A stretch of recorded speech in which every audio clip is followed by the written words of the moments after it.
தற்பொழுது மின்னணி கட்சியிலே இன்று நாங்கள் ஆராய இருக்கின்ற விடயம், அதாவது பாயிஸ் அவர்கள் முஸ்லிம் காங்கிரசின் இளைஞர் அணியின் உண்மையில் ஒரு பிரதான பங்கு வகித்து முஸ்லிம் காங்கிரஸிலே பண்பு பிரதி அமைச்சராகி தற்பொழுது புத்தளத்திலே மேயராக இருக்கிற பாயிஸ் அவர்களுடன் முதலாவது வினாவை தொடுக்கலாம் என்று தற்பொழுது உண்மையில் அண்மை காலங்களில் நினைக்கின்ற இன்று பலதரப்பட்ட கருத்துக்கள் இடம்பெற்று வருகின்றன. ஆனால் எந்தவித அச்சமுமின்றி புத்தளத்திலே நீங்கள் இன்று இன்னும் முஸ்லிம் காங்கிரஸ் முடிவெடுக்கவில்லை, சில கட்சிகள் முடிவெடுத்து விட்டு நாங்கள் முடிவெடுக்கவில்லை என்று முஸ்லிம் கட்சிகள் பேசி வருகின்றன. சில கட்சிகள் அதாவது தேசிய பட்டியல் ஒன்றை தந்து அதை வித்து பிழைக்கலாம் என்று சொல்லி இருக்கிறார். ஆனால் நீங்கள் எந்தவித அச்சமுமின்றி பிரச்சாரத்தை ஆரம்பித்து விட்டுருக்கிறீர்கள். இது எப்படி உங்களால் முடிந்தது? ரங்கா, என்னை பொறுத்தளவிலே இந்த விஷயத்துக்கு 2 விதமாக பதிலளிக்கலாம். ஒன்று எனது தனிப்பட்ட அரசியல், அடுத்தது சமூக ரீதியான அரசியல். இந்த விஷயம் என்று இது ஒரு தேசிய விஷயம் என்ற வகையிலே சமூக ரீதியான அரசியலிலே சார்பாகத்தான் நான் இதற்கு பதில் சொல்ல வேண்டியிருக்கிறது. இந்த நாட்டில் இருக்கின்ற முஸ்லிம் சமூகம் ஒட்டுமொத்தமாக அல்லது அதிகபட்ச முஸ்லிம் சமூகம் அதிகபட்ச வாக்குகளை 2 முறை வழங்கிய விதத்திலே 2 முறை ஏமாந்திருக்கிறது. அந்த ஏமாற்றம் என்பது வெல்லுகின்ற ஜனாதிபதியை விட்டுவிட்டு தோற்கின்ற வேட்பாளர்களுக்கு 2 முறை வாக்களித்து பழகி இருக்கிறது எங்களுக்கு. 2005ஆம் ஆண்டு ஜனாதிபதி தேர்தலின் போது நான் உட்பட, அப்போது நான் ஸ்ரீலங்கா முஸ்லிம் காங்கிரஸிலே தேசிய அமைப்பாளராக இருந்தேன், நான் உட்பட எல்லோரும் சேர்ந்து ஒரு மஹிந்த அலை ஒன்று உருவாகி இருக்கிறது என்று சொன்ன போதிலும் கூட நாங்கள் எல்லாம் சேர்ந்து ரணில் விக்ரமசிங்க வெல்வார் என்று ரணில் விக்ரமசிங்க அவர்களை வெற்றி பெறச் செய்தோம். புத்தளத்திலே நான் ஸ்ரீலங்கா முஸ்லிம் காங்கிரஸ் மற்றும் யுஎன்பி இரண்டையும் சேர்த்து நான் தேர்தலுக்கு தலைமை வகித்தேன். அதிலே 22,000 மேலதிக வாக்குகளால் நாங்கள் புத்தளத்தில் ரணில் விக்ரமசிங்கே அவர்களை வெல்ல வைத்தோம். ஆனால் தேர்தல் முடிவை பார்த்தபோது புத்தளமும் மகியங்கனையும் கொழும்பு மத்தியும் தான் ரணில் விக்ரமசிங்கே வென்றிருந்தார். மற்ற இடங்களில் எல்லாம் மஹிந்த ராஜபக்ச வென்றிருந்தார்.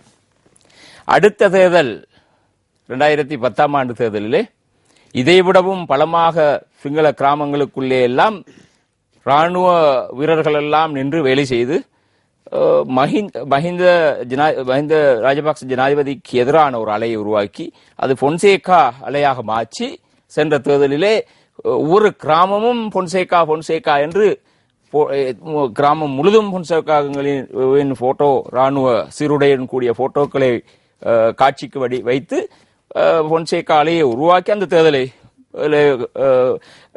தேர்தலை சந்தித்தார்கள். அந்த நேரத்திலே நாங்கள் சொன்னோம், இல்லை, மஹிந்த ராஜபக்ச தான் வெல்லுவார். அந்த அலை தற்பொழுது ஏற்படவில்லை நினைக்கிறீர்களா? தற்பொழுது கூட அதே மாதிரி அலை இல்லை என்று நினைக்கின்றீர்களா? என்னை பொறுத்தளவிலே நான் பார்க்கின்ற, நான் முஸ்லிம் கிராமங்களுக்கு அப்பால் நான் தொகுதி அமைப்பாளர் என்ற வகையிலே சிங்கள கிராமங்கள் சரிக்கு சமமாக என்னிடம் இருக்கின்றன. பக்கத்தில் இருக்கின்ற ஆனமடுவ தேர்தல் தொகுதி, அதன் அப்பால் நிக்கவரட்டிய வரை குருநாகல் வரைக்கும் போனாலும் சரி, இங்கால் கம்பாக வரைக்கும் போனாலும் சரி, நாங்கள் தொடர்பு வைத்திருக்கின்ற எல்லா சிங்கள கிராமங்களுக்குள்ளும் போகின்ற போது ஒருவர் கூட, நான் நினைக்கின்றேன் ஒரு சில கிராமங்களை தவிர அந்த சில பெரும்பாலான கிராமங்களிலே இந்த பொன்சேகாவை தூக்கி கொண்டு உள்ளே வேலை செய்வதற்கு ஆட்கள் இல்லை, எங்கேயும் இல்லை. ஆனால் இது என்ன பிரச்சனை என்றால், நகரங்களில் இந்த அலை இருக்கிறது. நகரங்களில் மைத்ரிபால சிறிசேன அவர்களுக்காக வேலை செய்வதற்கு ஐக்கிய தேசிய கட்சி அமைப்பாளர்கள் கூட அங்கே இல்லை. பல கிராமங்களிலே 50-60க்கும் மேற்பட்ட வீதத்தில் இருக்கின்ற கிராமங்களிலே அத்தனை ஐக்கிய தேசிய கட்சியைச் சேர்ந்த பிரதேச சபை தலைவர்கள், ஊர்மட்ட தலைவர்கள் எல்லாம் இந்த கட்சிக்குள் வந்து சங்கமாகியதன் பின்பு அங்கு வேலை செய்வதற்கு கூட ஆட்கள் இல்லை. வெறுமனே இங்கே இருக்கின்ற பிரச்சனை என்னவென்றால், இங்கே நகரங்களில் அந்த மைத்ரிக்கு ஒரு அலையை உருவாக்கி கொண்டிருக்கிறார்கள், அல்லது மஹிந்த ராஜபக்சேக்கு எதிரான ஒரு அலையை நகரங்களில், கொழும்பிலே மாநகரிலே உருவாக்கி இருக்கிறார்கள். வேணுமென்றால் ஏனைய நகரங்களில் அந்த அலை உருவாகி இருக்கிறது. சிங்கள கிராமங்களில் நான் பேசுகிறேன். முஸ்லிம்கள், தமிழர்கள், கிறிஸ்தவர்கள் வாழுகின்ற, தமிழ் கிறிஸ்தவர்கள் வாழுகின்ற அந்த கிராமங்களுக்கு அப்பால் பெரும்பான்மை பௌத்தர்கள் வாழுகின்ற இந்த நாட்டிலே 74% இருக்கின்ற பெரும்பான்மை சிங்கள மக்கள் வாழுகின்ற அந்த கிராமங்களிலே இருக்கின்ற நிலைமையை பார்க்கின்ற போது அதிலே ஒரு ஃபேஸ்புக் அல்லது சமூக வலைத்தளங்களிலே இருக்கின்ற அதிலே கருத்து சொல்லுகின்ற சிங்கள மக்களை எண்ணி பார்க்கின்ற போது கூட அதிலே பெரும்பான்மையானவர்கள் மஹிந்த ராஜபக்ச என்ற கருத்திலே இருக்கிறார்கள். நாங்கள் வருகின்ற போது கூட சில தரவுகளை நாங்கள் சேகரித்துக் கொண்டு வந்தோம். இங்கே ஆனால் அதிலே சிறுபான்மையினம் போய் அந்த கருத்துக்களை சொல்லுகின்ற போது அதிலே முஸ்லிம்கள் என்றால் 190% சமூக வலைத்தளங்களிலே எதிரான கருத்துக்களை தான் சொல்லுகிறார்கள். ஆனால் தமிழர்களும் 190-95% எதிரான கருத்துக்களை சொல்லுகின்ற போது சிங்கள மக்கள் அவ்வாறான ஒரு முடிவுக்கு வரவில்லை. சிங்கள கிராமங்கள் இன்னும் மஹிந்த ராஜபக்ச ஜனாதிபதியாக வருவார் என்ற நிலைப்பாட்டிலே இருக்கிறார்கள். அவர் எப்படியும் வெல்லுவார் என்ற நிலைப்பாட்டிலே இது எங்களுடைய முஸ்லிம் தமிழ் சகோதரர்கள் கூட இருக்கிறார்கள். ஆக என்னை பொறுத்தளவிலே 2 தவறுகளை இந்த முஸ்லிம் சமூகம் செய்திருக்கிற 2 முறை தவறு இழைத்திருக்கிறது. ஒரு முறை ரணில் விக்ரமசிங்க தோல்வி அடைகின்ற ரணில் விக்ரமசிங்கைக்காக நாங்கள் எல்லாம் சேர்ந்து அவரை வெற்றி பெற செய்வோம் என்று ஓடியும் அவர் தோற்று போனார். 2வது முறை பொன்சேகா என்ற அந்த அலையோடு முஸ்லிம் வாக்குகள் நான் நினைக்கின்றேன் 80% வாக்குகள் இந்த பொன்சேகாவுக்கு போய் விழுந்த நிலையிலே இறுதியிலே 18 லட்சம் வித்தியாசத்திலே மஹிந்த ராஜபக்ச அவர்கள் வென்றார்கள். என்னை பொறுத்தளவிலே வருகின்ற ஒரு ஜனாதிபதி வெள்ளை இருக்கின்ற ஒரு ஜனாதிபதியை வென்றதன் பின்பு முஸ்லிம்கள் ஆதரிக்கவில்லை என்ற ஒரு சிந்தனையை ஏற்படுத்துவது என்பது மிகவும் தவறான ஒரு விஷயமாகும். இந்த நாட்டிலே இருக்கின்ற முஸ்லிம் தலைமைகள் சிந்திக்க வேண்டிய ஒரு விஷயம், உலமாக்கள் சிந்திக்க வேண்டிய ஒரு விஷயம், புத்திஜீவிகள் சிந்திக்க வேண்டிய ஒரு விஷயம். இங்கே வெல்லுகின்ற ஜனாதிபதி வென்றதன் பின்பு இந்த நாட்டிலே இருக்கின்ற முஸ்லிம்கள் எனக்கு வாக்களிக்கவில்லை என்ற ஒரு சிந்தனையை அவரது தலையிலே நாங்கள் உருவாக்குவோம் என்றால் அது இந்த சமூகத்துக்கு பெரும் ஆபத்தை எதிர்காலத்தில் விளைவிக்கக்கூடிய ஒரு விஷயமாக இருக்கிறது. இன்றும் கூட எங்களுடைய ஜனாதிபதி மஹிந்த ராஜபக்ச அவருடைய மனதிலே அது இருக்கிறது. அவர் அடிக்கடி சொல்லுகின்ற விஷயம், நீங்கள் புரியாணி தருவீர்கள் ஆனால் வாக்கு தர மாட்டீர்கள் என்று அடிக்கடி பகிரங்கமாக ஜனாதிபதி மஹிந்த ராஜபக்ச அவர்கள் எங்களிடம் சொல்லுகின்ற விஷயமாக இருக்கிறது. என்னை பொறுத்தளவிலே எனது மாவட்டத்துக்குள்ளே எனது தொகுதிக்குள்ளே அவரை கொண்டு போய் அவரது உதவிகளின் நூடு செய்து முடித்திருக்கின்ற பல்வேறுபட்ட அபிவிருத்தி திட்டங்கள், முறியடித்த பல்வேறுபட்ட இனவாத நடவடிக்கைகள், வர இருந்த பல பாரிய பிரச்சனைகளை ஜனாதிபதி அவர்களின் துணையோடு தடுத்து நிறுத்தியமை போன்ற விஷயங்களை நாங்கள் செய்திருக்கின்ற போது இங்கே ஜனாதிபதி ஒருவரின் மீண்டும் அந்த ஜனாதிபதிக்கு நாங்கள் வாக்களிக்கவில்லை என்ற ஒரு நிலை ஏற்படும் என்றால் அப்போது எதிர்காலத்திலே மீண்டும் நாங்கள் ஒரு பாரிய பிரச்சனைக்கு அல்லது அவர் வெல்லுகின்ற போது அடுத்த ஜனாதிபதியாக வந்ததன் பின்பு அவரது நிலைப்பாடு என்னவாக இருக்கும்? சுவரிசமாக செல்கின்ற பொழுது நாங்கள் இடையிலே நிறுத்துவது நேயர்களுக்கு ஒரு தொடர்பில்லாமல் போய்விடும். எனவே ஒரு விளம்பர இடைவெளி இருக்கிறது, அதை நாங்கள் ஆரம்பத்திலே எடுத்துக்கொண்டு சென்றோம் என்றால் நல்லாக இருக்கும் நினைக்கின்றேன். விளம்பர இடைவெளிக்கு செல்வோம்.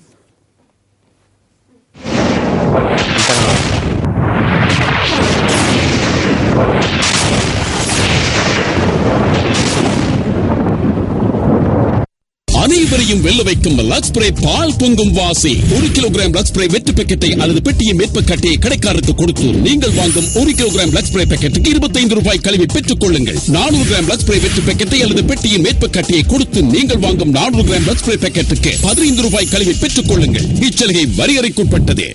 சிலான் வங்கியின் சிறிநிவச வீட்டு கடனை 25 ஆண்டுகளில் மீளச் செலுத்திடுங்கள். இப்போது 10.5% தொடக்கம் குறைந்த வட்டி. விவரங்கள் சிலான் வங்கி கிளைகளில்.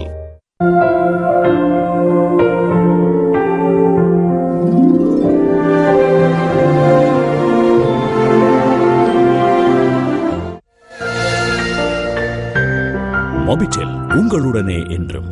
சிலான் வங்கியின் சிறிநிவச வீட்டு கடனை 25 ஆண்டுகளில் மீளச் செலுத்திடுங்கள். இப்போது 10.5% தொடக்கம் குறைந்த வட்டி. விவரங்கள் சிலான் வங்கி கிளைகளில்.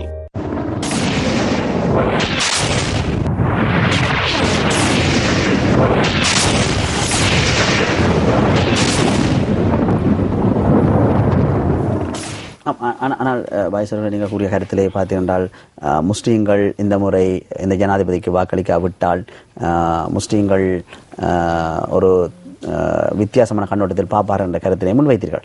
ஆனால் என்றுமே முஸ்லீம்கள் ஐக்கிய தேசிய கட்சிக்கு வாக்களித்து என்று பார்த்தீர்கள். முஸ்லீம்களிலே தமிழ் பேசும் மக்களை நாங்கள் பார்க்கின்ற பொழுது ஏசி சமிட், MH முகமட், இம்தியாஸ் பாக்கிர் மாக்கார், அப்படி பலர் வந்திருக்காரு ஐக்கிய தேசிய கட்சியிலே. ஆனால் ஸ்ரீலங்கா சுதந்திர கட்சியை பொறுத்த மட்டும் அன்றிலிருந்து இன்று வரை பௌசி அமைச்சர்கள் தான் வந்திருக்கிறார். அவரும் சிங்கள மக்களின் வாக்கால் வந்தாங்க. இன்னிலும் பார்க்க அவருடைய மருமகன் அசாத் சரி அவர்கள் அதற்கு சான்று பகிர்வார் நினைக்கின்றேன். முஸ்லீம் பார்க்க சிங்கள மக்களின் வாக்கை தான் கூடுதலாக பெற்று. எனவே முஸ்லீம் மக்கள் வாக்கள் என்றும் ஐக்கிய தேசிய கட்சியை நோக்கித்தானே நகர்ந்திருக்கிறது. எனவே இந்த முறை எப்படி அந்த குற்றத்தை வைப்பார்கள் என்று நீங்கள் நினைக்கின்றீர்கள்? மற்றது இன்னும் ஒரு விடயத்தை நீங்க கூறினார். அதாவது இந்த சரத் பொன்சேகா அவர்களுக்கு கிராமமாக ஏற்பட்ட அந்த எழுச்சி தற்பொழுது காணவில்லை என்று நீங்கள் கூறுகிறீர்கள். அதை எந்த வகையில் கூறுகிறீர்கள்? மற்ற முக அட்டைகள் நீங்கள் பார்த்தீர்களா இருந்தால் நீங்களே கூறுகிறீர்கள். இன்று பல இளைஞர்கள், முஸ்லீம் இளைஞர்கள், அதாவது நான் நினைக்கிறேன் இந்த முஸ்லீம் இளைஞர்கள் தான் இந்த MY3 என்றதை உருவாக்கினார்களா என்ற சந்தேகம் கூட இருக்கிறது. அவ்வளவு என்ற மைத்ரிபால சிறிசேன 14 வருடங்களுக்கு மேலாக அமைச்சராக இருக்கின்ற பொழுதும் ஆனால் அந்த அவருக்கே தெரியாத அந்த பேரை இப்படி ஒரு ஷோட்டாக போட முடியும் என்று அவருக்கே தெரியாத ஒரு விடயத்தினை இணையதளங்களில் ஊடாக முஸ்லீம் இளைஞர்கள் உருவாக்கிய மாதிரி தான் செய்திகள் அடிபடுகின்றன. இவற்றையெல்லாம் இந்த வகையில் பார்க்கிறீர்கள்? உண்மை, முஸ்லிம்கள் இன்று எடுத்திருக்கிற நிலைப்பாடு கடந்த முறை பொன்சேகா அவர்கள் வந்தபோது எழுத்த நிலைப்பாட்டுக்கு சமமான நிலைப்பாடு. அதை நான் அன்றும் முஸ்லிம்கள் அதே நிலைப்பாட்டிலே தான் இருந்தார்கள். நாங்கள் எவ்வளவுதான் சொல்லியும் கூட பொன்சேகாவை வெற்றி பெற செய்ய வைப்பதற்காக பல முயற்சிகளை எங்களுடைய முஸ்லிம் தலைமைகள் உட்பட முஸ்லிம்கள் அதிகமாக செய்தார்கள். ஆனால் அதே அதே அதே வேலை திட்டங்களை தான் இன்றும் எடுத்துச் செல்கிறார்கள். நான் சொல்ல வருகின்ற விஷயம், சிங்கள மக்களிடையே அவ்வாறான பெரிய பாரிய எழுச்சி ஒன்று ஏற்படவில்லை. சிங்கள கிராமங்களிலே இன்னும் ஐக்கிய தேசிய கட்சி அல்லது இந்த பொது அணியை இழுத்துச் செல்வதற்கு ஆட்களே இல்லாத நிலைமை இருக்கிறது. ஆட்களை தேடி வலைவீசி திரிகிறார்கள். பணம் லட்சக்கணக்கிலே பரிமாறப்படுகிறது. அவ்வாறான ஒரு சூழ்நிலையிலே இன்று இவர்கள் ஓடித் திரிகின்ற போது முஸ்லிம் கிராமங்கள், தமிழ் கிராமங்களிலே புறம்பாக இந்த நாட்டிலே இருக்கின்ற பெரும்பான்மை சிங்கள பௌத்த கிராமங்களிலே, அதே நேரம் சிங்கள கிறிஸ்தவர்களாக இருந்தாலும் சிங்கள கிராமங்களிலே இருக்கின்ற அந்த நிலையை ஒரு அரசியலிலே வங்குரோத்து அடைந்து போயிருக்கின்ற நிலையிலே இந்த கட்சிகள், இந்த கூட்டு சேர்ந்திருக்கின்ற அத்தனை கட்சிகள் அங்கே இருக்கின்றன. அவ்வாறான ஒரு நிலையிலே 100% மைத்ரி வெல்லுவார், அவர்தான் வெல்லுவார் என்ற ஒரு நிலைப்பாட்டை முஸ்லிம்கள் எடுத்துக்கொண்டு முஸ்லிம் வாக்குகளை அந்த வங்கியிலே கொண்டு போய் சேர்ப்பது கடைசியாக 2010ஆம் ஆண்டு செய்த தவறுக்கும் இப்போது செய்ய இருக்கின்ற தவறுக்கும் இடையிலே சரிசமமான ஒற்றுமை இருக்கிறது. அசாச்சரியர்களே, இவருடைய கருத்தை எந்த வகையில் நீங்கள் பார்க்கின்றீர்கள்? உண்மையிலே ரங்கா, அரசாங்கத்திலேருந்து வராத யாரும் பேசுற கதை தான் அவருக்கு புதுசா கதைக்கு இல்லை. அரசாங்கத்தில் அவருடைய ஃபைல் விகிதாகும், அதுதான் அவர் அரசாங்கத்துக்காக வேண்டி வக்காலத்து வாங்குறாரு. ஜனாதிபதி இப்ப இவர் சொன்ன கள்ள சல்லி எங்கேயோ சுத்து, கள்ள சல்லி அரசாங்கத்துக்குள்ளதான் சுத்தும், ஒப்போசிஷனுக்குள்ள எப்பயும் சுத்துறே இல்லை. ஒப்போசிஷனுக்கு தானே சல்லி கொடுக்க மாட்டான். எந்த ஒரு வியாபாரியும் ஒப்போசிஷனுக்கு காசு கொடுக்க மாட்டான். இருக்கிற அரசாங்கத்தை தான் சல்லி கொடுப்பான். ஏன் எடுக்கல எடுத்தா லிஸ்ட் எடுத்துருவானே. இப்ப உங்களுக்கு தெரியுது, ஒரு மீட்டிங் நடக்குதுன்னா 1000 பஸ் வருது. அந்த பஸ் எங்கேருந்து வருது? 8 பேர் 10 பேர் உள்ள பஸ்ல தான் வரான். சரியா? வந்து நடக்குது அந்த மீட்டிங்கை நீங்க பாத்தீங்கன்னா, ஜனாதிபதி பேச போகலையும் கூட ஆட்கள் டிஸ்டர்ப் பண்ணி கொண்டே இருக்கிறான். மைத்திரி பேச போகல, நாங்க பேச போற மீட்டிங் ஆட்கள் சைலண்டா இருந்து கேட்டுக்கொண்டிருக்கிறேன் என்ன சொல்றேன்னு சொல்லி. ஏன் அதுதான் சல்லிக்கு கூலிக்கு மாயிடிக்க வந்தவனும் ஜெனிவினா வந்தவனும். சரியா? அதுதான் டிஃபரன்ஸ்.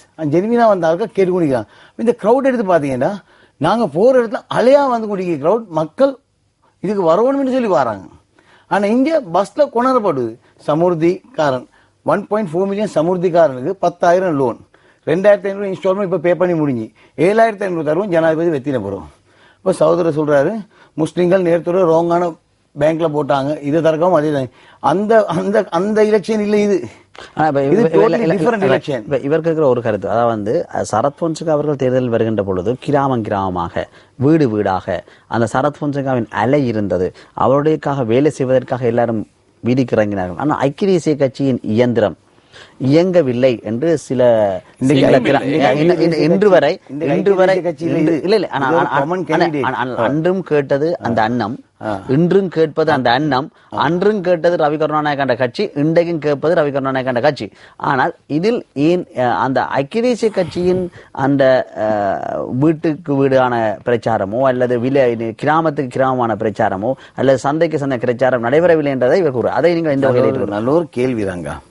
ஜனாதிபதி தேர்தலுக்கு போறேன்றத 3 மாசத்துக்கு முதல் நினைச்சு 22,000 25,000 மக்களை அரளியகா மந்திரில கொண்டு தன்சால் போட்டு எல்லாத்தையும் அட்ரஸ் பண்ணி எத்தனை லட்சம் அட்ரஸ் பண்ணி முடிஞ்சுன்ற ஒரு தீர்மானம் எடுத்தாச்சு. எடுத்த பிறகு தான் இப்ப குறுகிய நாளைக்கு முதல் தான் ஒரு கடிதம் அனுப்புற எலெக்ஷன் கமிஷன் இருக்கு, நான் 4 வருடத்தை பூர்த்தி பண்ணிட்டு நான் எலெக்ஷனுக்கு போறேன். எங்களுக்கு கிடைச்சி 1 மாசம் ரங்கா. சரத் பொன்சேகாவுக்கு கூட நான் கிடைச்சிச்சு, எங்களுக்கு கிடைச்சிக்கு ஒரே 1 மாசம். 8ஆம் தேதி நொமினேஷன், 8ஆம் தேதி ஜனவரி எலெக்ஷன். பட் அப்படி ஷார்ட்டா எங்களுக்கு தந்தது இன்னும் நல்லதா போச்சு என்று சொன்னா, அன்று சரத் பொன்சேகா வந்த மாதிரில மைத்ரி வாரு, மைத்ரி வந்து மஹிந்த ராஜபக்சே கொண்டு ஒரு சுனாமிய. ஏன்னு சொன்னா இன்று பாருங்க, ஒரு பிராதேசிக சபா மெம்பர் இல்ல அரசாங்கத்துக்கு எடுக்க. இன்றைக்கு போக வேண்டிய உதயகம்மம் பில்ல அரசாங்கத்தோட, புதுபால சேனா அரசாங்கத்தோட, ரவுஃப் ஹக்கீம் பாய்ஸ் எல்லாரும் அரசாங்கத்தோட இருக்க வேண்டியதான். நோ ப்ராப்ளம், எங்களுக்கு ஒரு பிரச்சனை. 15 மீட்டிங் இப்ப நடக்கிற மீட்டிங் அங்க கண்டியில லஞ்சோட முடிகிற மீட்டிங் இன்னும் தீர்மானம் இல்ல. இது 16வது மீட்டிங். இப்படி பேசுறாங்க. எலெக்ஷனுக்கு 15 நாளைக்கு முத யாரும் வந்து வேலை இல்லை. ஏன்னு கேட்டா முஸ்லிம் மக்கள் தீர்மானிச்சு முடிஞ்சு. இப்ப இவர் சொல்றாரு ஜனாதிபதிக்கு வாக்களிக்கணும். இப்ப ஜெயலலிதாக்கு போங்க, இப்ப 1000 பேர் வந்து அந்த பள்ளி உடைக்கிறாங்க. இப்ப உடைக்கிறாங்க. நேத்து 300 பேர் வந்தான். அரசாங்கத்துக்கு ஒண்ணு செய்யலாம் போச்சு, போலீஸுக்கு ஒண்ணு செய்யலாம். இப்ப இப்படி ஒரு அரசாங்கத்துக்கு, இப்படி ஒரு காடு அரசாங்கத்துக்கு முஸ்லிம் மக்கள் வாக்களிக்கலுமா? தனது பள்ளிவாசல்ல தொழுவையிலாட்டி மயூரா லேன் போங்க, மயூரா கோவிலுக்கு தானே, மயூரா கோவில் கடித்தாப்பிடிக்கிற மயூரா பள்ளியை பிடிச்சி பள்ளியோட வந்து சீல் பண்ணி ஃபென்ஸை போட்டு பள்ளிக்கு போயலாம் பண்ணி வச்சிருக்கீங்க. இப்ப வந்து ஃபைல் என கைக்கு. இப்ப 4 வெள்ளைக்கு நாங்க அங்க போகணும். ஏன் இந்த அநியாயம்? பள்ளிக்கு இன்றைக்கு சர்ச் 2 அடிக்கப்பட்டிருக்கு இன்றைக்கு. அப்ப இந்த தேர்தல் நடக்குது, ஜனாதிபதி தேர்தல் நடக்கிறது, போப் வர வேண்டிய அவசியம் இல்லையா? கிறிஸ்டியன் மக்கள் வாக்கு தேவையில்லையா? முஸ்லிம் மக்கள் வாக்கு தேவையில்லையா? ஆனா நீங்க சொல்றீங்க சேர்ச்சுகள் அடிபடுவதாக நீங்க கூறுகிறீர்கள். ஆனா என்று பார்த்தீர்கள் மல்கம் ரஞ்சித் கார்டினல் அவர்கள் இன்று போப்பவர்களை இலங்கையை கொண்டு போறார். இந்த சர்ச் அடிபடுகின்ற என்ற செய்தி இன்று நாளாந்தம் ஒரு செய்தியாக மாறி இருக்கிறது. முதலாவது பள்ளிவாசலில் 2 வருடங்களாக கை வைத்து வந்தார்கள். ஆனால் உங்களுக்கு தெரியும், மின்னலே வந்து நாங்கள் பேசினோம். ஆனால் அதை நாங்கள் மின்னலின் ஊடாகத்தான் முஸ்லிம் மக்களை அரசுக்கு எதிராக திருப்புறோம் என்பதனை ஒரு அமைச்சர் அவர்கள் தீவிரமாக பிரச்சாரம் செய்து வருகிறார். அவர் அது தேர்தல் ஆணையாளர் வரை சென்றிருக்கிறார். அதாவது அதனாலதான் நாளைக்கு 1 வருஷத்துக்கு பிறகு வந்திருப்பேன். அதுக்கு நீங்கள் அதுக்கு உங்களுக்கு தெரியும், சில பள்ளிகள் கூட மின்னல் நிகழ்ச்சியில் நாங்கள் இதை பேசுவதை, பள்ளிகள் உடைப்பதை பற்றி பேசுவதற்கு பள்ளி சம்மேளனம் வருவதில்லை. ஆனால் இதை பற்றி பேசுவதற்கு பள்ளி சம்மேளனம் கூட முன் வந்திருக்கிறது. உங்களுக்கு தெரியும், சில முஸ்லிம் தலைவர்மார் நினைக்கிறாங்க, சில முஸ்லிம் பள்ளியில் இருக்கிற ட்ரஸ்டிமார் நினைக்கிறாங்க அவங்களும் ஜனாதிபதியமா இன்னொரு 300 வருஷம் வாழ போறாங்க. எனக்கு இப்ப ஜனாதிபதி முஸ்லிம்கள் எல்லாத்தையும் ஹஜ்ஜுக்கு அனுப்ப போறாரு தானே. அப்ப 2500 கோட்டா தான் ஒரு வருஷத்துக்கு எங்களுக்கு சவுதியில கிடைக்குது. ஜனாதிபதி 2500 மேனிக்கு முஸ்லிம் மக்கள் 20 லட்சம் பேர் ஹஜ்ஜுக்கு அனுப்புறேன்னா அவர் 300 வருஷம் வாழணும். அப்ப ஹஜ்ஜி வந்து முஸ்லிம்களுக்கு கடமையாக்கப்பட்ட ஒன்று இல்ல, முஸ்லிம்களுக்கு கடமையாக்கப்பட்டு வசதி உள்ளவனுக்கு மட்டும்தான் கடமையாக்கப்படும். இன்றைக்கு திருப்பதிக்கு அனுப்புறதை பத்தி ஜனாதிபதி பேசல, புத்தகயாக்கு அனுப்புறதை பத்தி பேசல. நின்ற சருக்கு முஸ்லிம் மக்கள் மேல ஒரு இறக்கம் வந்து நின்ற சருக்கு ஹஜ்ஜுக்கு அனுப்புவாங்க. அப்ப இவ்வளவு காலமா ஹஜ்ஜை ஒழுங்கா செய்யலைன்னு சொல்றாரு. யார் செஞ்சாலும் இந்த நீங்க பாய்சோர்ல இந்த கருத்தை எந்த வகையில் ஏற்றுக்கொள்ளுங்க? இன்றைக்கு ஜெயலானி உடைக்கிறது என்றால், நேத்து பள்ளியை பூட்டிக்குது என்றால், சேர்ச்சுக்கு அடிபட்டது என்றால், அது எப்படி மஹிந்த ராஜபக்ச ஜனாதிபதி உடைக்கிறார் சொல்றது? டிஃபென்ஸ் மினிஸ்டர் என்ன பேசுறீங்க நீங்க? டிஃபென்ஸ் மினிஸ்டர் இதுல ஏதாவது எதிர்கட்சியில சூழ்ச்சி இருக்கலாம். தேர்தலோட சந்திச்சு சரி, அதுக்கு முந்துதான் பொதுபல சேனாட விஷயங்கள் மற்ற விஷயங்கள் அது டிரெக்டா ஜனாதிபதி மஹிந்த ராஜபக்ச தான் உடைச்சாதுன்னு ஒரு பின்னல் பின்னினாங்க. ஆனால் இப்ப இன்னைக்கு நேத்து அவர் மஹிந்த ராஜபக்ச ஜனாதிபதி முஸ்லீம்களோட வாக்குகளும் வேணும்னு சொல்லி இறங்கி நான் இங்க வந்திருக்கிறேன்டா, இல்லாட்டி நான் பிரச்சாரத்தில் இருக்கிறேன்டா, முஸ்லீம்கள வாக்குகள் தேவையில்லைன்னு மஹிந்த ராஜபக்ச ஜனாதிபதி கழிச்சு விட இல்லையே. முஸ்லீம்களோட வாக்குகளும் ஒவ்வொன்றும் வேணும்னு சொல்லி இன்னைக்கு நாங்கள் எல்லாம் முஸ்லீம் வாக்குகள் அத்தனையும் கிடைக்கிற வாக்குகள் பெருமதி என்று நினைச்சுத்தான் இன்றைக்கு பிரச்சாரத்துல கூட களத்துல இருக்கிறோம்.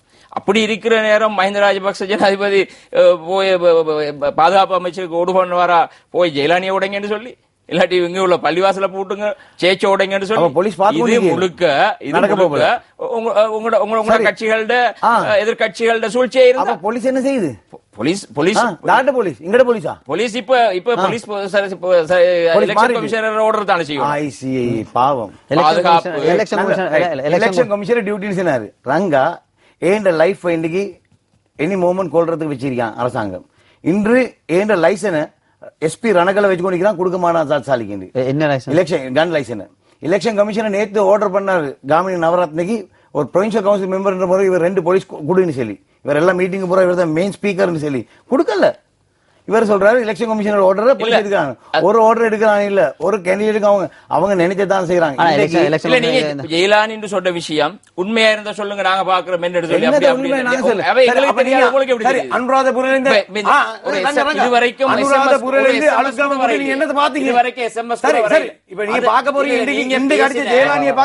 நீங்க பேசின ஜெயலலிதா விஷயம் ஜெயலலிதா உடைச்சிட்டு சொன்ன விஷயம் உங்களுக்கு மாத்திரம் எப்படி வருது? மற்றவருக்கு தெரியல. அப்ப நீங்க முஸ்லீம் இல்ல ஒரு SMS வரலையே இது வரைக்கும்.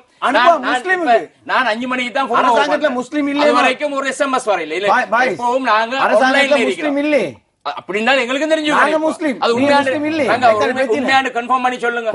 நாங்க அதை நிரூபிக்கணும்.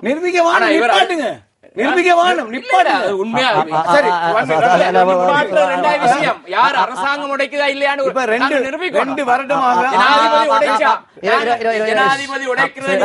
ஜனாதிபதி அந்த கட்சியை விட்டு அரசாங்கம்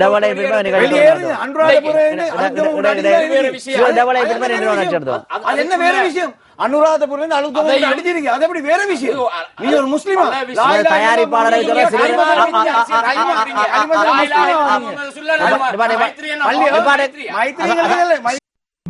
வால்மீகி மகனை வால்மீகின்னு கூப்பிட மாட்டீங்களா மாமா? வால்மீகி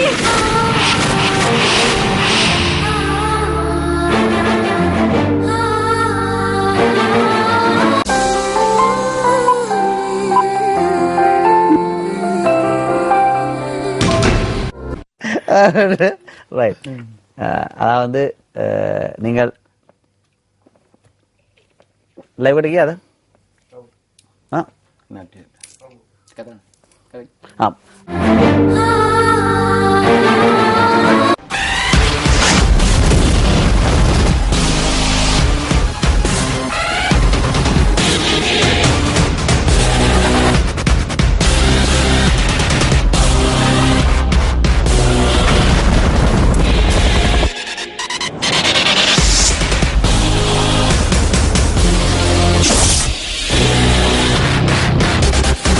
நார்த்தன் வீட்டு டிவிக்கு போட்ட பெரிய பூட்டு அடிக்கடி கலடுது. அந்த டிவியில ஒண்ணுக்குமே உதவாத செய்திகளை ஒளிபரப்புறாங்க. ஜனார்த்தன் கொஞ்ச நேரம் வெளியே போனது கொஞ்ச நேரத்துக்காவது சீமர் மகளோட கனவுகளுக்கு வெக்க கிடைச்சிச்சு.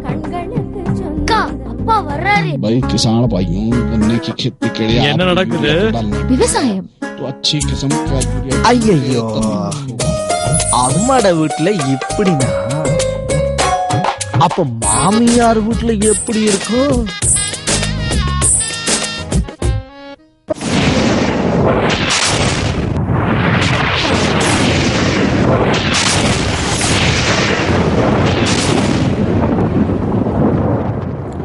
உண்மையை நாங்கள் ஒரு சிறிய இடைவெளியை கொடுத்தோம். அது தயாரிப்பாளர் சசி அவர்களுக்கு அவர் உண்மையில் எனக்கு கூற வேண்டும் எப்பொழுது ஆரம்பிப்பது இடைவெளி என்று அவர் அதை கூறுவதற்கு தவறி இருந்தார். அது தயாரிப்பாளர் நேயர்களுக்கு நாங்கள் மன்னிப்பை கோருகின்றோம். உண்மை என்று சொன்னால் இந்த விவாதத்திலே இன்று நாங்கள் கருத்து பரிமாறல்களை, அதாவது இங்கு வந்து கருத்து பரிமாறல்களை நாங்கள் நடத்த வேண்டும் என்றால் மிகவும் சூடாக இந்த வாதம் பிரதிவாதம் வைக்கப்படுகிறது என்று நினைக்கிறேன். மைத்திரிபால சிறிசேன அவர்களும் ஜனாதிபதி மஹிந்த ராஜபக்ஷ அவர்களுக்கும் கூட இப்படி ஒரு வாதம் இடம்பெறுமா என்று தெரியாத அளவுக்கு இந்த வாதம். ஆனால் இப்படியானது சிங்கள வாத பிரதிவாதங்களிலே நடைபெறுவது சகஜம். இருந்தாலும் இருவரும் தமது வாதங்களை தமது கருத்துக்களை முன்வைக்க வேண்டும் என்று உணர்ச்சி வசத்துக்கு அப்பால் செல்கின்ற பொழுது நல்ல காலம் கிளாஸ் இல்லை. எனவே அதனால் அவர்களை நாங்கள் ஒரு இடைவெளியை கொடுத்து நாங்கள் அவர்களுக்கு அவருடைய தண்ணியை கொடுத்து அவர்களுடைய தாகத்தை தனித்து இந்த நிகழ்ச்சி நடத்தலாம். பைசர்களை நீங்க கூறிய கருத்துக்கு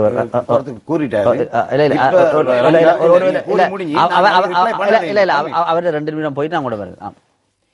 இவர் சொன்னார், நாங்க காசு கொடுத்து தான் எல்லாரையும் கூட்டங்களுக்கு கொண்டு போகணும். ஆண்டாதபுரத்துல கூட்டத்துக்கு 5 பேர் 10 பேர் தான் பஸ்ல போனாங்க. 5 பேர் 10 பேர் பஸ்ல போயிருந்தா அந்த பிரம்மாண்டமான அன்றாதபுரத்திலேயே மாத்திரமில்லை, இந்த நாட்டிலேயே ஜனாதிபதி போன கூட்டங்கள்ல வரலாறு காணாத கூட்டத்தை அன்றாதபுரத்துல கண்டீங்க. அதை எப்படி பஸ்ல 5 பேர் 10 பேர் போய் என்னாண்டு வரலாம்? நாளை அன்னைக்கு 16ஆம் தேதி ரங்கா நீங்க ரங்கா நாங்க உங்களுக்கு ஒரு சவால் விடுக்கிறோம். நாங்க காசு கொடுத்து தானே கொண்டு போறோம்னு சொல்றாரு கூட்டத்தை. ரைட், நாளை அன்னைக்கு 16ஆம் தேதி ஜனாதிபதி ஸ்லாவத்துக்கு வர புத்தளம் டிஸ்ட்ரிக்ட் மீட்டிங். நான் பொறுப்படுத்திக்கிற 50 பஸ்ஸுக்கும் நான் கொண்டு போன ஆட்கள்.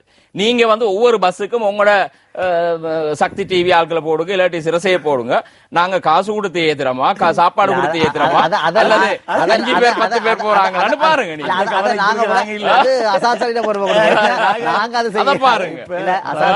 இன்று மக்கள் நன்றி சொல்றதுக்காக முடிச்சிருவோம். மக்கள் ஜனாதிபதிக்கு அவர் செஞ்சுக்கிற அத்தனைக்கு நன்றி சொல்றதுக்காக வராங்க. நேற்று நாமல் புத்தளத்துல நடந்தார், புத்தளம் டவுன்ல. போன முறை நடந்த நேரம் பொன்சேகால வீசின நேரம் அந்த அதுக்கடுத்தெல்லாம் வெளியே வருது, கடைக்கு வெளியே வந்து கூட ஆட்கள் பார்க்க இல்லை. நேத்து நான் உங்களோட விஷுவல பாருங்க, நான் இதுல போட்டிக்கிறேன், என் பேஸ்புக்ல இருக்கு பாருங்க. மக்கள் எல்லாம் கடைக்குள்ள இருந்து அங்கிருந்து இங்க இருந்து ஓடி வந்து கட்டி பிடிச்சி அவரை உள்ளுக்கு இழுத்துட்டு போய் கை கொடுத்து பெரும் ஆரவாரத்தோட வரவேற்றாங்க. என்னத்துக்கு என்றால் புத்தளத்துக்கு அவர் செஞ்சிருக்கிற ஜனாதிபதி செஞ்சிருக்கிற நன்றிக்கு மக்கள் அந்த சந்தோஷத்தோட அவரை வரவேற்றாங்க. எங்களுக்கு செஞ்சிக்கிற மக்களுக்கு செஞ்சிக்கிற வேலை திட்டங்களுக்கும் அங்க நடந்திருக்கிற அபிவிருத்திகளுக்கும் ஜனாதிபதி கொண்டு செய்யற உதவிகளுக்கும் நன்றி சொல்ற ஒரு கடப்பாடு மக்களுக்கு. அந்த கடப்பாட்டை எங்கட மக்கள் செஞ்சாங்க. அதே மாதிரி இந்த சிங்கள கிராமங்களுக்கு போனாலும், எந்த கிராமங்களுக்கு போனாலும் சிங்கள எங்கட சமூகம் நகரங்கள்ல வாழ்றதுக்கு புறம்பா கிராமங்கள்ல சிங்கள மக்கள் வாழ்ற எங்க போனாலும் அங்க எல்லாம் அவருக்கு நன்றி சொல்றதும் அவருக்காக பிரார்த்திக்கிறதும் அவரை கடவுளா வச்சு கும்பிடுற ஆட்களை மீக்குது சிங்கள பௌத்த கிராமங்கள். அப்படியான ஒரு நிலையில எங்க இருக்கிற நேரம் அவங்களுக்கு ஞாபகம் இருக்கு, ரணில் விக்ரமசிங்கே நாங்க அரசாங்கத்தில் இருந்தோம், அவர் என்னத்தை தந்தார். எனக்கு இன்னொரு இப்பொழுது பாய்ஸ் அவர்களை வைத்திருக்கணும், அவரோடு தனியாக செலப்புடன். ஆனால் இன்று முஸ்லீம் காங்கிரஸ் கூட நீங்கள் கூறியது முகாட்டையில் நானும் பார்த்திருக்கின்றேன், பல முறை கூறியிருக்கின்றேன், இந்த மின்னல் கூட கூறியிருக்கின்றோம். மக்கள், தமிழ் பேசும் மக்கள் தீர்மானித்து விட்டார்கள். ரவுஃப் ஹக்கீம் அவர்களோ சம்பந்தனியா அவர்களோ இதை தீர்மானிக்க வேண்டிய அவசியம் இல்லை, மக்கள் தீர்மானித்து விட்டார்கள். ஆனால் அவர்களுக்கு பாராளுமன்றம் போக வேண்டிய நட்பாசை இருந்தால் அவர்கள் முடிவெடுக்க வேண்டும். ஆனால் இன்று ரிஷாட் பதீன் அவர்கள் இன்று பார்த்த முஸ்லீம் இதிலே இன்று ஒரு அமைச்சர், ஒரு பாராளுமன்ற உறுப்பினர் எதிர்கட்சியிலே உனைஸ் ஃபாரூக் மாத்திரம்தான். இப்போ ஹபீர் கசீம் முஸ்லீம் மக்களுடைய பிரச்சனை பற்றி பேசுகிறே இல்லையே. சரி, அவர் பேர் தானே முஸ்லீமா வச்சிருக்காரு. அப்ப ஆனால் இன்று அரசாங்க பக்கம் தானே முழு பாராளுமன்ற உறுப்பினர்களும் முஸ்லீம் பாராளுமன்ற உறுப்பினர்களும் இருக்கிறார்கள். அதை நீங்கள் எந்த வகையில் பார்க்கிறீர்கள்? நீங்கள் கூறுறது உண்மை, முகட்டையில் இருக்கிறது தீவிர பிரச்சாரம். முகட்டையிலே 199% முஸ்லீம் இளைஞர்கள் இந்த பிரச்சாரத்தை நடத்துகிறார்கள், தமிழ் பேசும் மக்கள் நடத்து. ஆனால் சகல பாராளுமன்ற உறுப்பினர்களும் இன்னும் ரவுஃப் ஹக்கீம் கூட முந்தையெல்லாம் முடிவெடுத்து விட்டாரு, இன்னும் அரசாங்கத்துடன் தானே இருக்கிறார்கள். அதுக்கெல்லாம் காரணம் ரங்கா, அவர் அரசாங்கத்தில் இருக்க மாட்டார். அதுக்கெல்லாம் அதுக்கு எல்லாம் காரணம் ரங்கா, இந்த தேர்தல் 8ஆம் தேதி 8ஆம் தேதி ஒரு மாசத்துக்குள்ள வந்த ஒரு தேர்தல். இந்த தேர்தல்ல கட்சிகளுக்கு ஒன்னும் செஞ்சு கொள்ள நிலைமை, சகோதரர் ரவுஃப் ஹக்கீம் அசனலையும் தனியா வர வேண்டிய நிலைமை வரும். ஹாரிஸ் வருவார், ஹாரிஸ் மட்டும்தான் இப்ப கத்தி கொண்டிருக்கிறார். இப்போ விளங்குறது கத்தி கொண்டிருக்கிறதுல அவர் ஒரு ஆள் வரணும்ன்றதுல நிக்கிறார். மத்தவங்க அத்தனை பேரும் அரசாங்கத்தோட நல்லா என்னென்ன டீல் பண்ணணுமோ எல்லாம் பண்ணி, பிசினஸ் பண்ணணுமோ பண்ணி எல்லாம் பண்ணி வச்சிருக்காங்க, எல்லாம் போய் நிறைஞ்சிருக்கு. அவங்களுக்கு சமுதாயம் என்று இப்ப அவங்களோட கட்சியுடைய கான்ஸ்டிடியூஷன் நீங்க எடுத்து பார்த்தா குர்ஆன், நடைமுறை, நபியுடைய ஹதீஸ், இதுதான் அந்த கட்சி. ஆனா இந்த 16வது மீட்டிங்ல தேர்தல எங்க சப்போர்ட் பண்ற தீர்மானம் எடுத்துக்கொள்ளலாம இருக்கு. இப்ப பாய்ஸா இருக்கணும், ஃபௌசியா இருக்கணும், ரவுஃப் ஹக்கீம் இருக்கணும், ரிஷாடா இருக்கணும், நாங்க அத்தனை பேரும் மூமின்கள், முஸ்லிம்கள், களிமா சென்ன மக்கள், லா இலாஹ இல்லல்லாஹ் முஹம்மது ரசூலுல்லாஹ் களிமா சென்ன மக்கள். எங்களுடைய இன்ட்ரெஸ்ட் மஹிந்த ராஜபக்சே இல்ல. அஸ்வர் அமைச்சர் என்ன சொன்னாரு? மஹிந்த ராஜபக்ச நாமத்துல கேளுங்க. இந்த வருஷம் ஒரு தொலைபேசி அணைக்க தொலைபேசி இலக்கத்தை மாத்திரம் கொடுத்துருவோம். தொலைபேசி இலக்கத்தை மாத்திரம் இவர் காய்ச்சி கொண்டிருக்க நேரமே நீங்க தொலைபேசி இலக்கத்தை போட்டுங்க. நான் பேசிக்கொண்டே போல. அப்ப இப்ப இந்த அமைச்சர்மார் அத்தனை பேர் இருந்து கொண்டு பெரிய ஒரு ரோசினை வைக்கிறாங்க. எங்களோட ஃபைல் எவ்வளவு பெருசா இருக்கும் சொல்லி அவங்களுக்கு எல்லாரும் மறந்து உங்களோட ஃபைல் எல்லாம் காய்ஞ்சி அரைஞ்சி ஒரு இஞ்சி இருந்தாலும் ஜனாதிபதியுடைய ஃபைல் 20 அடி ஒசரத்துல இருக்கு. எங்கள்கிட்ட இருக்கு அந்த ஃபைல், எங்கள்கிட்ட அந்த ஃபைல் இருக்கு. ஆனா முஸ்லீம்களா பிறந்தா நாங்க ஈமான் கொள்ளல மஹிந்த ராஜபக்சே. நாங்க அல்லாஹ் ஈமான் கொண்ட மக்கள். எங்களுக்கு யாருக்கு நாங்க பயப்பட வேண்டிய அவசியம் இல்ல. மத்தது எங்களோட பிரச்சனை என்ன, முஸ்லீம் சமூகம் அல்லாவுடைய மாளிகைக்கு இன்றைக்கு அடிக்கப்பட்டிருக்கு. அனுராதபுரில் ஸ்டார்ட் பண்ணி ரங்கா இன்றைக்கு அலுத்கம்மை மட்டும் முடிச்சு அலுத்கமே அழிச்சிருக்கு. இந்த நேரத்தில் இவர் கேட்டார் தானே ஒப்போசிஷனால செஞ்சிருப்பாங்க இன்றைக்கு ஜெயலலிதா. அப்ப இந்த அனுராதபுரில் நான் பேச போல டிஸ்டர்ப் பண்ணேன் ப்ளீஸ். நீங்க அனுராதபுரில இருந்து அலுத்கம்மை மட்டும் அடிச்ச நேரம் நீங்க பாய்சாவா இருந்தீங்க, இல்லாட்டி நீங்க மொஹமட்ன்ற பேரை முன்னுக்கு வச்சு நீங்க அப்புவாமியில பேர்ல இருந்தீங்களா? அப்ப நீங்க எங்க உங்களோட குரல் எங்க இருந்துச்சு? நாங்க கேட்கவே இல்லையே. நீங்க ஜனாதிபதிக்கு ஏன் பேசல? நான் விலை போன அரசாங்கத்தில இருந்து எங்களோட பள்ளிவாசல் தாக்கப்பட்டிருக்கு, உடனடியாக நீங்க நடவடிக்கை எடுக்கணும். இல்ல நாங்க முஸ்லீம் அமைச்சர்மாரெல்லாம் போவோம். எத்தனை முஸ்லீம் அமைச்சர்மார் ஒன்றுக்கு சைன் பண்ணினாங்க? எத்தனை முஸ்லீம் அமைச்சர் ஜனாதிபதி மாவ பலண்ட தேண்டேப்பா ஒரு கிளி ஒரு வீசு இப்படிக்கு சீரழிச்சு போட்டுங்க முஸ்லீம் அமைச்சர்மார். அப்படியும் நீங்க இருந்து கொண்டிருக்கிறீங்க. காரணம் நீங்க எதிலோ ஒன்றுல அவர்கிட்ட மாட்டி கொண்டிருக்கிறீங்க. அதனாலதான் மக்கள் இன்று நான் கிழக்கு மாகாணம் போயிட்டு வந்தேன். உங்களோட சக்தி டிவியால எல்லாம் காட்டினாங்க. மக்கள் நீங்களே தூக்கி கொண்டே போறாங்க. மக்களுக்கு நம்பிக்கை இழந்துட்டாங்க. இந்த தலைமத்துவத்துல நம்பிக்கை இழந்துட்டாங்க. எங்களுக்கு கூட்டி ஒன்று ரோசிக்க வேணும். நாங்க தீர்மானிக்க முடியும் யாருக்கு வாக்களிக்கிறீங்க. இப்ப புத்தள மக்கள் நாமளை பார்க்க வந்தாங்க. நீங்க எங்க போனீங்க? எந்த இடத்துக்கு போனீங்க? நாங்க போன ஏராவூர், வாழைச்சேனை, ஓட்டமாவடி, அகல அட்டாளச்சேனை, அம்பார அட்டாளச்சேனை, கல்முனை, சமந்துறை. இந்த இடத்துல நான் கூட ஒரு கேள்வி. இந்த அமீர் அலி பாராளுமன்ற உறுப்பினர் அரசாங்கத்தோட, பஷீர் சவுதா பாராளுமன்ற உறுப்பினர் அரசாங்கத்தோட, மற்றவருக்கு என்ன பேர் அந்த கருணாவையும் பிரபாகரனை பிரித்த அலிசாயர் மௌலானா அரசாங்கத்தோட, ஹாபிஸ் நசீர் அரசாங்கத்தோட, நீங்க ஒரு ஆள் தான் கொழும்புல இருந்து அங்க போயிருக்கீங்க. ஆனா நான் என்ன கேட்கிறேன், எப்படி இப்படி மக்கள் எல்லாம் இருக்கிற பொழுது நீங்கள் கூறியபடி மக்கள் இவர்களால் அரசாங்கத்துடன் இருக்கக்கூடியதாக இருக்கிறது.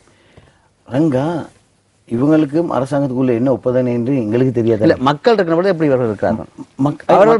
மக்களை சந்திக்கிறது. இப்ப நீங்க சொல்றீங்க இந்த முஸ்லீம் காங்கிரஸ் பத்தி பேசுறாங்க, தேவையில்லை. எனக்கு கேட்டா எங்களுக்கு அந்த டைம்ல பிரதான கட்சிகள் முஸ்லீம் கட்சிகள் நடந்த மீட்டிங்ல வந்து அத்தனை பேரும் என்ன சொல்லிட்டு போனாங்க, நீங்க எடுக்க வேண்டிய தீர்மானம் வேண்டி எடுத்துக்கோங்க, நாங்க உங்களோட இல்ல என்று அப்படி வாக் அவுட் பண்ணி போனாங்க. இத்தனை பேர் முஸ்லீம் காங்கிரஸ்ல ஹைகமாண்டுக்கு வந்த மீட்டிங்க்கு வந்த அத்தனை பேர்ல 60 பேர் அப்படி சொல்லிட்டு போனாங்க. சில 60 பேர் அங்க இருப்பாங்க. கேட்டா அவங்களுக்கு கொஞ்சம் வேலை அங்க நடக்க வேண்டியது இருக்கு. இப்ப அது எங்கட பிரச்சனை இல்ல. எங்களுக்கு உள்ள பிரச்சனை என்னன்னா, இந்த எதிர்கட்சிக்கு முஸ்லீம் காங்கிரஸ் வந்ததோ அல்லது ரிஷாட் பதின் வந்தாரோ உங்களுக்கு அதை பற்றி அக்கறை இல்ல. அக்கறை உண்டுகளுக்கு என்னத்துக்கு? மக்களுக்கு போல எங்களுக்கு என்னத்துக்கு தலைமத்துவத்துக்கு வரதுக்கு நாங்க செல்லிருக்கோம், இன்வைட் பண்ணோம். நான் ஓப்பனா ஈஸ்ட்ல போயிட்டு ஒவ்வொரு மீட்டிங்லயும் சகோதரர் ரிஷாட், இப்ப ரிஷாடை பொறுத்தளவு நான் அதை கூறிக்கொள்ளணும். இன்ன வரைக்கும் தீர்மானம் எடுக்கல அரசாங்கத்தில் ஜாயின் பண்ண. ஜனாதிபதி தான் சொல்றாரு ரிஷாட் அபித்தேக்க. இன்ன வரைக்கும் ரிஷாட் பார்ட்டியால் ஒரு ஸ்டேட்மெண்ட்டோ ரிஷாட் ஒரு ஸ்டேட்மெண்ட்டோ கொடுக்கல. நாங்க அரசாங்கம் சேர்ந்தோம். அமீர் அலி பேது மினிஸ்டர் எம்பியா. நீங்க அவசரப்படாங்க, நீங்க அவசரப்படாங்க. நீங்க ஸ்ரீலங்கா சுதந்திர கட்சி தானே, நீங்க முஸ்லீம் காங்கிரஸோ ரிஷாட் கட்சி இல்லையே. நீங்க உங்களோட வேலையை பாருங்க. நான் பேசுறேன், நாங்க சொல்றோம், நாங்க பார்த்தது அரசியல் ரீதியாக நாங்க பாக்குறோம். என்னத்த ஜனாதிபதி சொல்றேன், எந்த வீட்டுல இருக்கிறத எந்த வீட்டுல நாங்க என்ன செய்ய போறோம்ன்றத நாங்க பேசுவோம். நாங்க என்ன சொல்ல வரோம்னா, ரிஷாட் நிலைமையில நாங்க சொல்றோம். இன்னும் அவர் வெளியூர் போனாரு, வந்தாரு, தாக்கினாரு, இப்பயும் இல்ல. அமீர் அலி பேத்து எம்பி போஸ்ட் எடுத்தாரு. நான் போன இடத்துல பப்ளிக் மீட்டிங்ல சொன்னேன், அமீர் அலி சகோதரர் எம்பி ஆவிட்டீங்க, சரி அமைச்சர் மட்டும் ஆவிராங்க. ஆவினீங்கன்னா 1 மாசம் தான் உங்க அமைச்சு பதவி. 8ஆம் தேதி ஜனவரியோட அந்த அமைப்பு பதவி முடிஞ்சு. அதாவது அசத்தலைவர்களே, நீங்களோட உறுதியாக கூறுவீர்கள், பிரிச்சு ஒரு பொய்யை கூறுகின்றீர்கள். நீங்க இன்றைய பாருங்க, நீங்க அநேகமா இந்த மின்னல வந்து போய் உண்மை பேசுற இன்றைய பாருங்க எப்படி ஒரு பொய்யை சொன்னீங்க. அதாவது அமீர் அலியை வந்து அந்த பார்ட்டிக்கு தான் கொடுத்துருக்காங்க தேசிய பட்டியல். நீங்க அமீர் அலியை முடைச்சு ரிஷாட்டையும் முடைச்சு பேசுறீங்க. இல்ல இல்ல இல்ல சொல்றேன், அவங்க ஒரு கட்சியா தான் போயிருக்காங்க. கட்சியில தீர்மானம் இன்னும் இல்ல ஏன்னு சொன்னா, இன்ன வரைக்கும் உங்களுக்கு ஒரு ஸ்டேட்மெண்ட் வந்திருக்குதா, ரிஷாட் பதுதீன் கட்சியால ஒபிஷியலா ஸ்டேட்மெண்ட் கொடுத்திருக்காங்க ஜனாதிபதி சப்போர்ட் பண்றீங்க. ரவுஃப் ஹக்கீம் நான் போய் பேசுறது இல்ல, இன்றைக்கு பேசுறது இல்ல. முதல்ல நீங்க அதை வித்ட்ரா பண்ணணும். ஏன்னு கேட்டா இந்த மின்னல்ல வந்து நான் truth and nothing but the truth, அது உங்களுக்கு தெரியும். அத உங்களுக்கு நான் சொல்லிருக்கேன். இவ்வளவு நாள் பேசுறது வந்து உண்மை. ஆனா இன்றைக்கு நீங்க சொல்ற பொய் என்ன சொல்றீங்க? இன்றைக்கு நீங்க சொல்ற பொய் என்ன? நான் இன்றைக்கு சொல்ற பொய் என்ன நீங்க ப்ரூவ் பண்ணணும். ரிஷாட் பதுதீன் பார்ட்டியால ஒரு ஒபிஷியல் ஸ்டேட்மெண்ட் மஹிந்த ராஜபக்சே நாங்க சப்போர்ட் பண்ணி காட்டுங்க எனக்கு. நான் உடனே வித்ட்ரா பண்ணேன். நான் மின்னல்ல இருந்து எழுப்பி பேசுறேன். நான் உங்களுக்கு ஒன்று சொல்றேன். ரிஷாட் பதுதீன் உறுதியாக அரசாங்கத்துக்கு ஆதரவு அளிப்பார்ன்றத இன்றைக்கு நான் உங்களுக்கு சொல்றேன். உங்களால சொல்லலுமா ரிஷாட் பதுதீன் வெளியில வருவாரு? நீங்க சொல்லிங்க, நீங்க சொல்றத நான் அதான் நீங்கள் இன்றைக்கு நான் இந்த மின்னல வச்சு சொல்றேன். ரிஷாட் பதுதீன் நிச்சயமா அரசாங்கத்துக்கு ஆதரவு அளிப்பார். அவர் வெளியில வர முடியாது, அவர் ஒரு சிறை கைதி என்று உங்களால சொல்லலுமா? உங்களால சொன்னா வெளியில வருவாரு? எனக்கு சொல்லல தானே. எனக்கு சொல்லல தானே. அதான் நான் என்ன சொல்லுவேன்? நீங்க சொல்லுங்க. அவரே முடிவு எடுக்கல. நான் என்ன பாயிண்ட்க்கு வரேன்? இத நாங்க ரவுஃப் ஹக்கீம் பாயிண்ட் இல்ல, ரவுஃப் ஹக்கீம் தனியா தாக்குற ஒரு புரோகிராமா நாங்க வைக்கல. இல்ல, ரவுஃப் ஹக்கீம் தனியா தாக்குற புரோகிராமா நாங்க வைக்கல. நான் வந்து யாரையும் தாக்குவேன். எனக்கு வந்து எனக்கு தாக்க நினைச்சா நான் யாரையும் தாக்க பிரச்சனை இல்ல. ரங்கா இன்றைக்கு நியூட்ரலா இந்த புரோகிராம் செய்யற நேரத்துல நீங்க எனக்கு ஒரு கேள்வி வைக்கிறீங்க அப்படின்னு சொன்னா ரிஷாட் பதுதீன் அரசாங்கத்தோட வைப்பாருன்னு உங்களுக்கு உறுதியா இருக்கு. உங்களோட பர்சனல் வியூ. ஏண்ட வியூ என்னைய பொறுத்த அளவுல மஹிந்த ராஜபக்சே தான் மீட்டிங்ல சொன்னாரு ரிஷாட் பதுதீன் இங்கே சாயம் அப்பிட்டேன்னு சொல்லி சிங்களத்துல சொன்னாரு. நான் என்ன சொல்ல வரேன்டா, நான் உண்மையை பேசுறேன், நீங்க சொல்லிட்டீங்க தானே, இதுல நான் போய் பேசுறேன்னு சொன்னீங்க, அதை நீங்க வித்ட்ரா பண்ணணும். ஏன் காரணம் என்று சொன்னா நீங்க எனக்கு ஒரு ப்ரூஃப் தருவீங்கன்னு சொன்னா ரிஷாட் ஒபிஷியலா அனௌன்ஸ் பண்ணியாச்சு ரிஷாட் பதுதீன் மஹிந்த ராஜபக்சே தான் ஆதரவு வழங்க போறாருன்ற ஸ்டேட்மெண்ட் ஒன்று அவங்க ஒபிஷியலா தந்திருந்தாங்கன்னா நான் இனிமேல் இந்த மின்னலுக்கு வாரது இல்ல. நீங்க வாரதா இல்ல தீர்மானிக்க நாங்க ஒரு விஷயம் கம்பெனி தீர்மானிக்கும், அது பிரச்சனை இல்ல. நான் என்ன சொல்றேன், நீங்க வித்ட்ரா பண்ணணும். பிகாஸ் நோ இல்ல இல்ல நீங்க அதை வித்ட்ரா பண்ணி ஆகணும். இல்ல ப்ளீஸ் நீங்க இல்ல ரங்க நான் எழுப்பி பேசுறோம். நீங்க இல்ல நீங்க இல்ல ஏன்னு கேட்டா நீங்க சொல்றீங்க அசாத் சாலி உண்மையா பேசுவாரு, ஆனா இன்றைக்கு போய் பேசுறாருன்னு சொல்றீங்க. அப்ப நான் போய் சொல்றேன்னு சொன்னா நீங்க எனக்கு ஒரு டாக்குமெண்ட் தரணும். ரிஷாட் பதுதீன் அரசாங்கத்தை ஆதரிக்கிறேன்னு சொன்னாருன்னு சொல்லி தந்தா நான் எழுப்பி பேசுறேன். தரல நான் இல்ல இருந்தே வேலை இல்ல. ஏன்னு சொன்னா முடிவோடி சொல்லுங்க, முடிவோடி சொல்லுங்க. நீங்க காய்ச்சல் எல்லாம் முடிச்சு போட்டு சொல்லுங்க, எப்ப முடியுதுன்னு சொல்லுங்க. நான் என்ன சொல்றேன்னு சொன்னா உங்களோட பாயிண்ட்டுக்கு மட்டும் நான் பேசுவேன். நீங்க சொன்ன பாயிண்ட் என்னன்னு சொன்னா ரிஷாட் பதுதீன் அரசாங்கத்துக்கு ஆதரவு வழங்குவாரு, அது ஒரு presumption. Yes he might do it என்ற ஒரு क्वेश्चन உங்களுக்கு இருக்கு. எனக்கு அந்த மைட் இல்ல, நான் இன்னும் ட்ரை தான். நோ மைட், இன்னும் ட்ரை. அகீம் வாரா வெரி குட், ரிஷாட் வாரா வெரி குட், பாய்ஸ் வாரா வெரி குட். ஏன் இவங்க நாளைக்கு மௌத்தா போனாங்கன்னு சொன்னா இவங்க கபூர்ல கேள்வி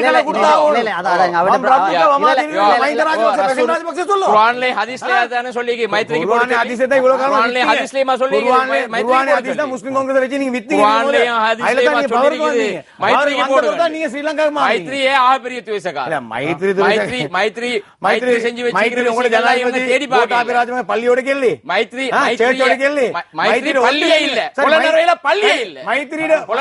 பள்ளியே இல்ல, பள்ளி உடைக்கையில இல்ல, பள்ளி கட்டவே இல்ல. ஒரு பள்ளி காட்டுங்க, முஸ்லிமா பள்ளி இல்ல, கதிர்வலைக்கு போகணும். பள்ளி இருக்குதானே, கதிர்வலைக்கு போகணும். பள்ளி இல்லையா, எங்க இருக்குது? புலனர்வ பள்ளிக்கே பேத்து இல்ல, கதிர்வலைக்கு தான் போகணும். நீங்க ஒண்ணுதான் தம்புள்ள பள்ளியை காப்பாத்தி கொடுங்க. மிச்சம் பேசுறீங்க நீங்க, தம்புள்ள பள்ளியை காப்பாத்தி கொடுங்க. நீங்க அங்கதான் தொழுவ போறீங்க, அதுதானே உங்களோட டிரான்சிட் பாயிண்ட் எல்லாத்துக்கும். அதை காப்பாத்துங்களே, அதுக்கு ஒரு காகிதம் கொண்டாங்களே, நாங்க இந்த பள்ளி உடைக்க மாட்டோம் ஜனாதிபதி கொண்டாங்க. நான் வார நாளைக்கு ஜனாதிபதி ஸ்டேஜுக்கு நம்ம டைம் தாரீங்களா? ரைட். இந்த நாட்டை பொறுத்தளவுலயோ எந்த நாட்டை பொறுத்தளவுலயோ பிரச்சனை ஒன்று வந்தால் அதை தீர்க்கிறதுக்கு உரிய முறைப்படியில் நாங்க தீர்க்கணும். நான் சொல்ல இல்ல மைத்ரி என்ன இவங்க சொல்றாப்ல மஹிந்த ராஜபக்சேக்கு இவங்க ஓட்டு போடாட்டி இவங்க முஸ்லீம் இல்லைன்னு சொல்லி நான் சொல்ல இல்ல, நான் சொல்ல விரும்பவும் இல்லை, அப்படி பேசினதும் இல்லை. ஆனால் மைத்ரிக்கு இன்னைக்கு ஓட்டு போடாட்டி நீங்க முஸ்லீம் இல்ல, கபூர்ல வேதனை கிடைக்கும், இங்க சொர்க்க நரகத்துக்கு போவீங்கன்னு சொல்ற அளவுக்கு இவங்க பேசுறதுக்கு என்ன காரணம்? இது அப்படி ஒரு முஸ்லீம் பேச விட மாட்டேன் என்று சொன்னா இல்ல, நான் அப்படி சொல்லல. நான் என்ன சொல்ல வாரேன்னு சொன்னா நீங்க எல்லாம் கலிமாஸ் என்ன மக்கள் நல்ல விலையும் கலிமாஸ் இல்ல. அவர் பேசிட்டா நான் பதில் சொல்றேன். நீங்க அதுக்கு அப்புறம் தெளிவா சொல்லுங்க. நான் பேசினே நீங்க அதுக்கு அப்புறம் சொல்லுங்க. போல ஒழுங்கா பேசுங்க. இது விவாதமா போக சொல்ல கூடாது. விவாதமா போக அவரோட உங்க கருத்தை சொல்லுங்க. என்ன கருத்தை நான் சொல்லி முடிக்கணும். இப்ப இதுல இவங்க முன்வைக்கிற கருத்துக்கள்ல இவ மைத்ரிக்கு ஓட்டு போடாட்டி நீங்க எல்லாம் முஸ்லீம் இல்லன்ற ஒரு கருத்தை பொது இவர் அசாத் சாலி மாத்திரம் இல்ல, சமூக வலைத்தளங்கள்லையும் அதுலயும் எல்லாமே அல்லாஹ்வுக்கு பயந்து கொள்ளுங்க, என்ன நரகத்துக்கு போவீங்க, ஏதோ இஸ்லாத்துல ஆகப்பெரிய ஒரு தவற செய்யறது மாதிரி பேசுறாங்க. சில சில படிச்சாட்கள் பேசுறாங்க, பாமரர்களும் கொஞ்சம் அதை கேட்டு பேசுறாங்க. ஆனா பிரச்சனை என்னென்றால், நாங்க எங்கட சைட்ல நாங்க ஒரு காலம் நாங்க சொல்ல இல்ல அப்படின்றால் நாங்க பொன்சேகா எலெக்ஷன் கேட்ட நேரம் மஹிந்த ராஜபக்சயா பொன்சேகான்னு பார்த்து கொண்டிருந்த பொதுபலசேன பிரச்சனை இல்லாத இருந்த நேரம், அந்த பிரச்சனையை ஹெலவுருமே உருவாகி கொண்டிருந்த நேரம் இருந்த நேரத்துல கூட மைத்ரி இவர் பொன்சேகா முதலாவது சொன்னால் சிறுபான்மையினருக்கு இந்த நாட்டுல அதிகாரமும் இல்லை இடமும் இல்லை என்று சொன்ன பொன்சேகா ஒரு பக்கமும், சிறுபான்மை பிரச்சனைக்காக பலஸ்தீன போராட்டம் செஞ்ச ஈடுபட்ட அதுக்கு சப்போர்ட் பண்ண பகிரங்கமா மேற்குலகத்தை பகைச்சு கொண்ட மஹிந்த ராஜபக்சையும் ரெண்டு பக்கம் இருந்த நேரம் நாங்க சொல்லையிலே மஹிந்த ராஜபக்சைக்கு ஓட்டு போடாட்டி நீங்க எல்லாம் அல்லாவுக்கு பதில் சொல்லணும், குரான் கபூர்ல வேதனை கிடைக்கும், நரகத்துக்கு போவீங்கன்னு நாங்க சொல்ல இல்லை. இதுக்கும் அதுக்கும் சம்பந்தம் இல்லை. இந்த சம்பந்தம் இல்லாத ஒன்றை கொண்டு வச்சு கொண்டு இஸ்லாத்தை வித்து இந்த அரசியலை செய்யணும்னா அது ஒரு அநாகரிகம். அதை விடணும் முஸ்லீம் சமூகத்தில் உள்ள உலமாக்களா இருந்தாலும் சரி, புத்திஜீவிகளா இருந்தாலும் சரி, இஸ்லாத்தை கொண்டு விக்கிற லெவலுக்கு இங்க வரக்கூடாது. ஆனால் இங்க இருக்கிற பிரச்சனைகள் என்ன பொறுத்தளவுல நான் சொல்ல வர ஒரே ஒரு பாயிண்ட் தான். இதே விஷயத்தை தான் 2005ஆம் ஆண்டு சொன்னோம், இதே விஷயத்தை தான் 2010ஆம் ஆண்டு சொன்னோம். இதே விஷயத்தை திரும்பி இந்த 2014ஆம் ஆண்டு சொல்ற நேரம் 2 முறையும் நாங்க தோத்து போனோம். வென்றது மஹிந்த ராஜபக்ச. இப்பவும் என்னென்றால் ஒரு மஹிந்த ராஜபக்ச சாதாரணமா ரணில் விக்ரமசிங்க, பொன்சேகா, மைத்ரி இங்க வந்து போன அமைச்சர்கள் தலைவர் மாறி இல்லையே, பெரும்பான்மை பௌத்த சமூகம் நம்புது அவர் யுத்தத்தை வென்று கொடுத்து இந்த நாட்டுல ஒரு பெருந்தலைவரா ஒரு பெருந்தலைவரா அவரை பாக்குற அந்த மனநிலையை நீங்க மாத்த இல்ல. அதுக்கு பொன்சேகா தான் அப்படின்னா பொன்சேகா வெண்டி போனமே, பொன்சேகா வெள்ளை இல்லையே, பொன்சேகா இங்க வெண்டாது. 18 லட்சத்துல நீங்க அதான் உத்தியோகபூர்வமா சொல்றீங்களா? என்ன சொல்றீங்க? பொன்சேகா தான் யுத்தத்தை வெட்டினார், ஜனாதிபதி இல்ல, ஜனாதிபதி வெளியூர்ல. பொன்சேகா எலெக்ஷன்ல பொன்சேகா தோத்து போனது, குழம்பி பேதிக்கு உங்களுக்கு ஏன் பொன்சேகா தோத்து போனது கேட்க வெட்டினார் அவரு, ஏன் பொன்சேகா தோத்து போனது? எத்தனையோ ஜனாதிபதி அந்த நான் சொல்ல வர பாயிண்ட் ஜனாதிபதி வெள்ளப்போற ஜனாதிபதிக்கு பின்னால போடாம நாங்க எதிரணியில எல்லா முஸ்லிம்களையும் கொண்டு போய் எதிரணியில விட்டுற நேரம் இவர் வெண்டால் அடுத்த 6 வருஷத்துக்கான நிலைமை என்ன? 2005ஆம் ஆண்டு 2010ஆம் ஆண்டு பத்தி ஒரு பேசினாரு ஜனாதிபதி. முஸ்லிம்கள் மத்தவங்க வாக்களித்தாங்க, ஜனாதிபதி வெத்தினாரு. இப்ப இந்த அனுராதபுரிலிருந்து அலுத்காமில் அடிக்கப்பட்டது இந்த 2 வருஷமா. ஜெயலலிதா நடந்தது நேத்தும் இன்றைக்கும். இதை இவங்க முஸ்லிம் என்ற முறையில் நான் கேட்கிறேன், நீங்க எல்லாரும் என்ன செஞ்சீங்கப்பா? நீங்க சொன்ன மாதிரி எத்தனை முஸ்லிம் அமைச்சர்மார், முஸ்லிம் சேர்மன்மார், முஸ்லிம் மேயர்மார், நீங்க எல்லாம் என்னத்தை செஞ்சீங்க? யாரும் ஒண்ணும் செய்யலையா? என்னத்தை செஞ்சீங்க? நீங்க ஒரு பள்ளிவாசல் கொஞ்சம் கேட்டுக்கொண்டு நாங்க அவ்வளவு பேரும் கத்துற நேரம், முஸ்லிம்கள் எல்லாரும் கொதிச்சு நிக்கிற நேரம், அழுந்து கொண்டு துவாலையும் நோம்பு பிடிச்சோன்னு மக்கள் கஷ்டப்பட்டு நிக்கிற நேரத்துல நீங்க எல்லாம் அரசாங்கத்தில் இருந்தீங்க. நீங்க எல்லாம் என்ன செஞ்சீங்க? பேத்து ஜனாதிபதி நிப்பாட்டுறீங்களா? நாங்க வெளியிறங்க வேண்டிய ஒரு ஆள் கேட்டீங்களா? ஒரு ஆள் ஆம்பளே இருந்தீங்களா அந்த நேரம்? இல்ல. உங்களுக்கு என்ன செய்தான்? பார்க்க டைம் கொடுக்கல, சைன் பண்ணி கொடுத்த காகிதத்தை எடுக்கல. அவர் அஸ்வர் என்ன சொன்னார்? யார் கொடுத்த கடிதம்? நான் பேசக்குள்ள டிஸ்டர்ப் பண்ணக்கூடாது. இல்ல கேள்வி அஸ்வர் கேட்டா கேள்வி என்ன சொன்னாரு? மஹிந்த ராஜபக்ச நாமத்துல கேட்டா கிடைக்கும். அவுசுபில்லா மின்னா, நாங்க களிமா சென்ற மக்கள் எங்களுக்கு அப்படி பேசவே இல்ல. திரும்ப அவர் களிமா சொல்லி தான் இஸ்லாத்துக்கு வரணும். அஸ்வர் திரும்ப சொல்றாரு அடுத்த நாள் பசில் ராஜபக்ச நாமத்துல சொன்னா தான் கிடைக்கும்னு சொல்லி கடைசியில் என்ன ஆச்சு? 3 மாசம் போல சீட் போச்சு. இது அல்லாவுடைய கோபார்வை, வேற ஒன்றுமே இல்ல. இப்ப என்ன சொல்றீங்க? இப்ப நீங்க மொத்தமா கொண்டு 2005 முஸ்லிம்கள் மொத்தமாக வாக்களிச்சா ஜனாதிபதி வச்சினார். 2010 ஜனாதிபதிக்கு விரோதமான வாக்களி ஜனாதிபதி. இந்த தடவை ஜனாதிபதி வாரது இல்ல. நாங்க முஸ்லிம் மட்டும் இல்ல, தமிழ் சிங்கள மக்கள் எல்லாரும் தீர்மானிச்சாச்சு. ஏன்? உங்களோட களவு, உங்களோட பொய் எல்லாமே மக்களுக்கு தெரிஞ்சுது.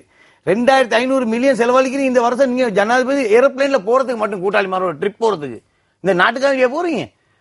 இந்த உங்களோட செலவு பாருங்க, இந்த தன்சாலை பாருங்க, 22,000 25,000 மக்கள் ஒரு நாளைக்கு கொண்டாடுறீங்க. 3 மாசமாக தன்சால் துறப்பட்டு டெம்பிள் டீஸ்ல சாப்பாடு கொடுக்கப்படுது. இது யாருடைய காசு? டிஏ ராஜபக்ச பதனமிலிருந்து வருதா? மக்களுடைய வரி கட்டுற பணம். இன்றைக்கு 5 லட்சம் மோட்டார் சைக்கிள் கொண்டாடுறீங்க. பாபர் கிட் உண்டு, மேசனுக்கு கரண்டி, காப்பேண்டருக்கு வடுவேட சாமானம் எல்லாத்தையும் கொண்டு வந்து இம்போர்ட் பண்ணி குமிச்சு வச்சிருக்கு. மறந்துறாங்க, ஒரு மனிதன் ஸ்ரீலங்கால 3,68,000 ஈடு வச்சிருக்கு மஹிந்த ராஜபக்ச.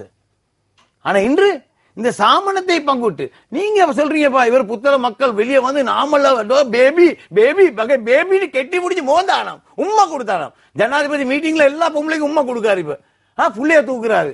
8 மாசம் புள்ள ரங்கா கொஞ்சம் வார்த்தைகள் இல்ல உம்மா கொடுக்க எப்படி 8 மாசம் புள்ளைய ஜனாதிபதி தூக்கினாராம்.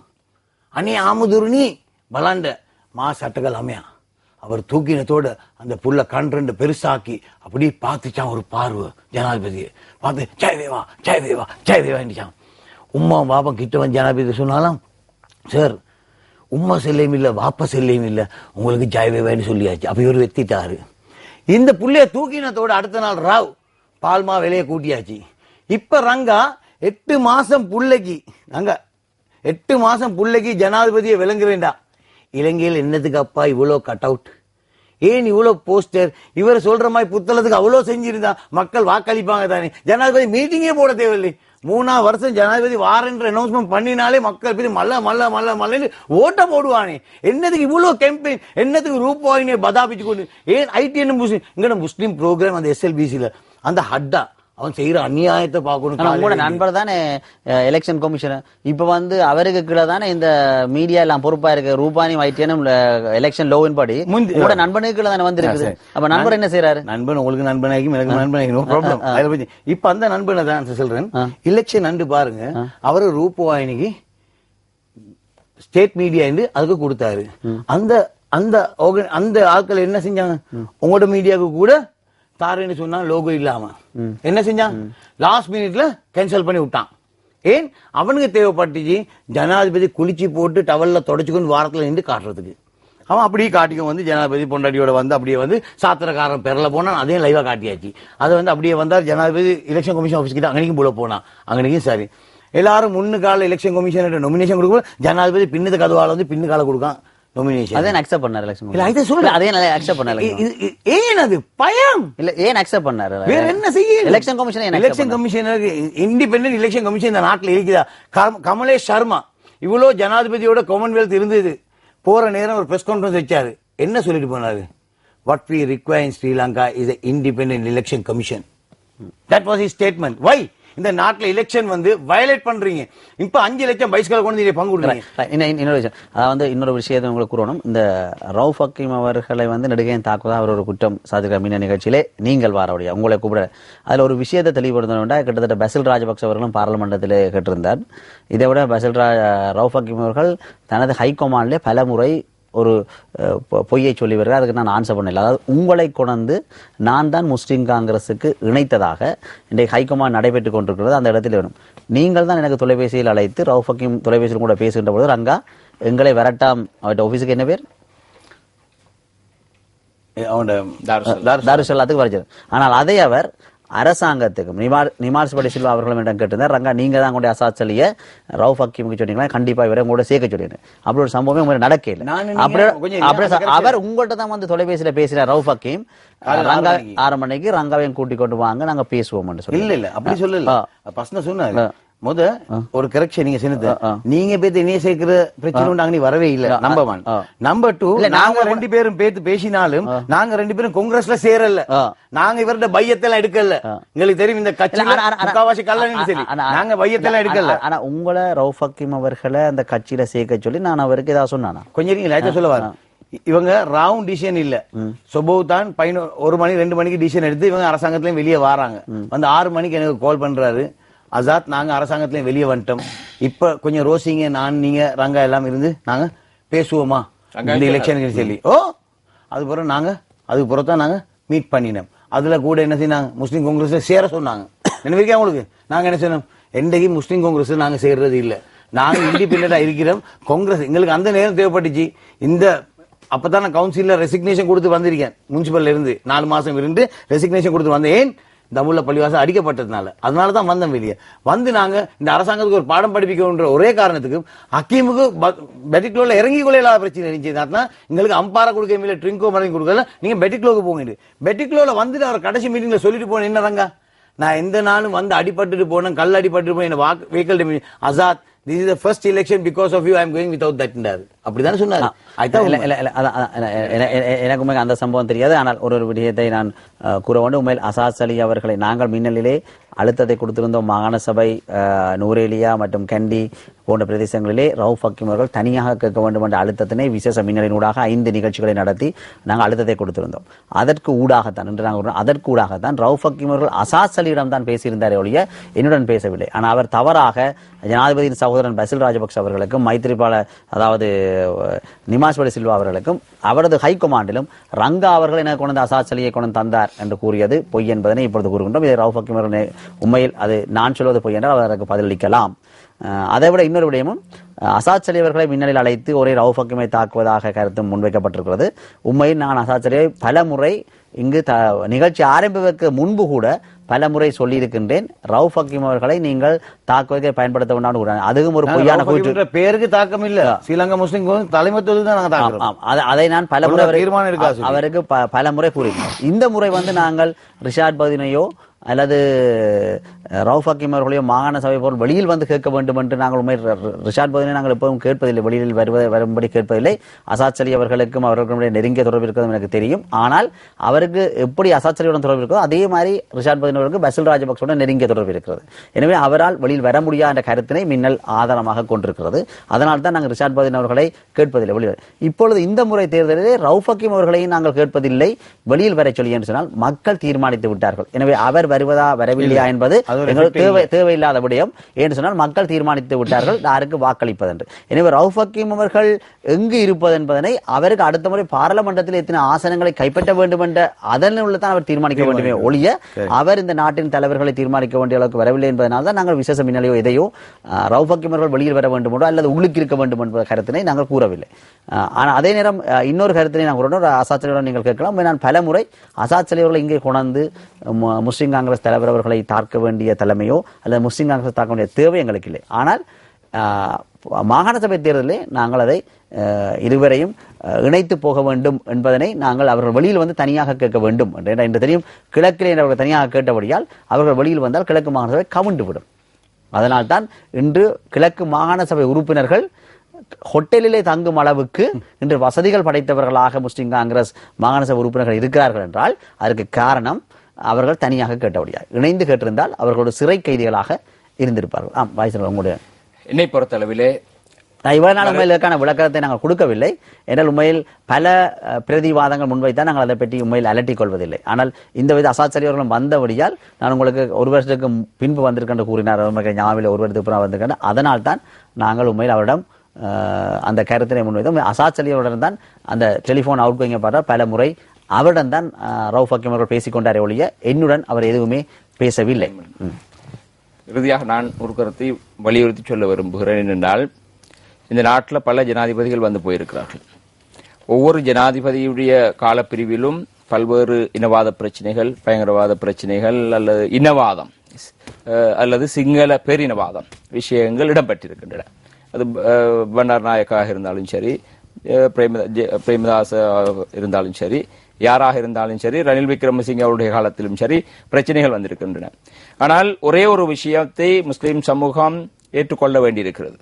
அந்த விஷயம் என்பது இருக்கின்ற ஒருவர் ஜனாதிபதியாக வருகின்ற போது அவர் முஸ்லிம்களுக்கு எதிரான இந்த முஸ்லிம்கள் எனக்கு எதிரானவர்கள் என்ற நிலைப்பாட்டோடு ஜனாதிபதியாக வருகின்ற போது மிகவும் பாரிய பிரச்சனைகளை நாங்கள் சந்திக்க வேண்டி ஏற்படும். இதைத்தான் இன்று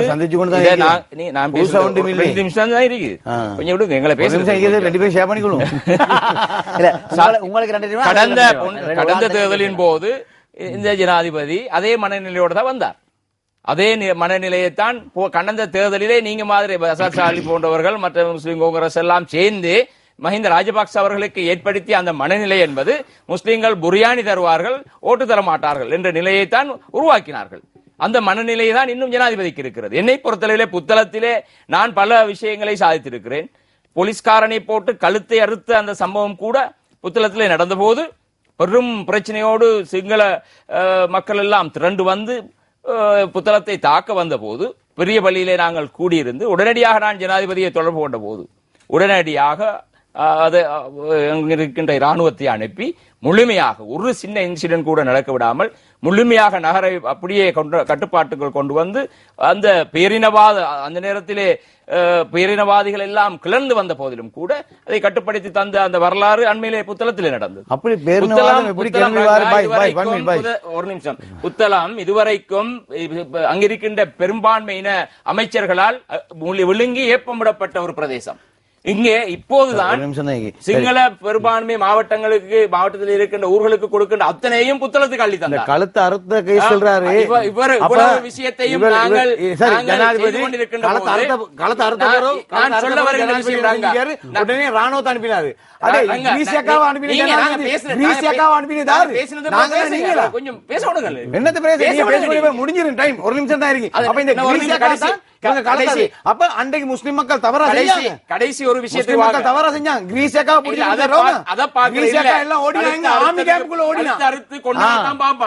பாக்குறவன் பெரும்பான்மை சமூகம் பார்க்கும் எங்கட ஒரு தானே கழுத்தறுத்து கொண்டு போட்டிக்கிறான். அதுக்கு அடுத்தது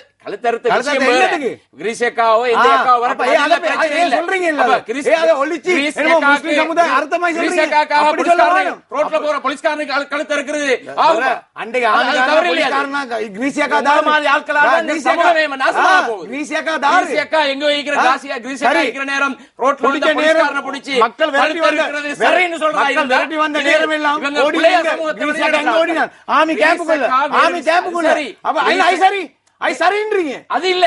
நான் சொல்ல வந்த விஷயம் அது இல்லையே. கிரீஸேக்கா வந்து போனது இல்லையே. ஒரு போலீஸ்காரன் இந்த அரசாங்கம் 1948 ஆண்டுல இருந்து எத்தனை அரசாங்கம் விரிஞ்சி ஆனா ஒரு அரசாங்கத்தால முஸ்லிம்களுக்கு கிரீஸேக்கா அனுப்பல. எந்த ஒரு முஸ்லிம் அரசாங்கம் பள்ளியோட கேள்ல, சேர்ச்சோட கேள்ல, கோவிலோட கேள்ல. நீங்க என்ன சொல்றீங்க?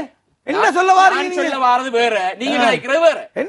நான் சொல்ல வந்த விஷயம் அந்த பிரச்சனைங்கிறது புத்தளத்துல பத்தி எரிஞ்சிருக்க. நாங்க யாரும் அங்க பெரும் நடமாட இல்லாத நிலைமைக்கு ஊரெல்லாம் பத்தி எரிய வேண்டிய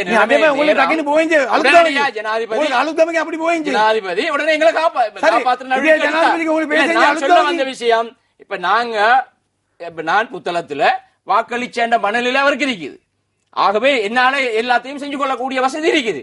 ஏன் புத்தள மக்கள், புத்தள நகர மக்களாவது புத்தளம் பிரதேசத்துல இருக்கிற மக்கள் எங்களுக்கு ஒரு அளவுக்காவது வாக்களிச்சாங்கன்ற மனநிலையில தான் ஜனாதிபதி இருக்கிறார். ஆகவே நாங்க கேட்கிறது செய்யறது எங்கட பாதுகாப்பெல்லாம் நாங்க உறுதிப்படுத்துறோம்.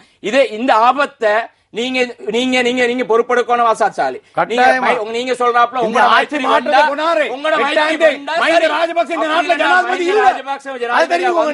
இந்த நாட்டில் உள்ள முஸ்லிம்கள் எல்லாருக்கும் சேர்ந்து எனக்கு எதிரான மக்கள் ஒரு மீண்டும் ஒரு நிலைப்பாட்டுக்கு வார நேரம்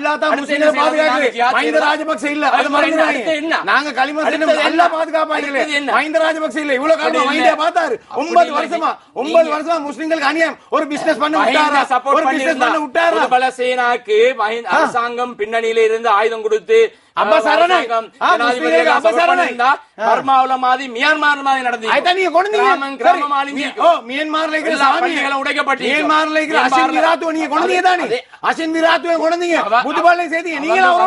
வேற விஷயம். அவங்களுக்கு பின்னணியில இருந்து அரசாங்கம் ஆயுதம் கொடுத்து இராணுவத்தை அனுப்பி ஆயுதம் கொடுத்து முஸ்லிம்களை கொள்ள சுத்திகரிப்பு செய்யணும் முடிவெடுத்திருந்தால் இந்த நாட்டு மக்கள் முடிவெடுக்க வச்சாதீங்க. உலகத்துல உள்ள எங்க இருந்தாங்க இந்த அரசாங்கத்துக்குள்ள முஸ்லிம்கள் இல்லன்னா அசின் விராத் இந்த நாட்டுல கொண்டு புதுபால சேனா கொண்டு இல்லன்னா முஸ்லிம்களுக்கு அபசாரம்